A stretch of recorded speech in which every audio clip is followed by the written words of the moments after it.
మన రోజువారీ ఆర్థిక నిర్ణయాలను శాసించే అదృశ్య శక్తులు ఏమిటో ఈ వివరణలో చూద్దాం. పరిమితమైన డబ్బు, అనంతమైన కోరికలు, వీటి మధ్య సమతుల్యత సాధించడం నిజంగా ఒక పెద్ద సవాలే. అర్థం చేసుకోవటానికి మన దగ్గర కేవలం 20 రూపాయల బడ్జెట్ మాత్రమే ఉందనుకుందాం. 2 వస్తువుల ధర చెరో 5 రూపాయలు అనుకుంటే ఆ 20 రూపాయలతో మనం కొన్ని పరిమిత కలయికలనే కొనగలం.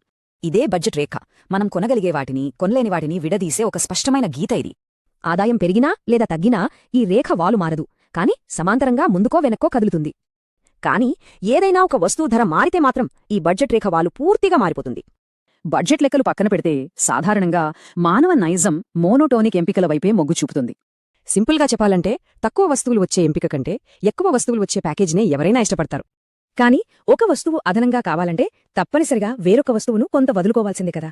సమానమైన సంతృప్తినిచ్చే పాయింట్స్ అన్నింటినీ కలిపే ఈ వంపునే ఉదాసీనత వక్రరేఖ లేదా ఇండిఫరెన్స్ కర్వ్ అంటారు.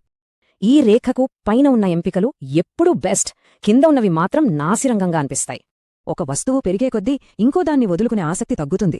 అందుకే ఈ రేఖ ఇలా కుంభాకారంగా ఉంటుంది. ఇది కేవలం ఒకరి ఎంపికే. మరి ఇలాంటి లక్షలాది ఎంపికలు కలిసి ప్రపంచ మార్కెట్లను ఎలా శాసిస్తాయో ఆలోచించండి.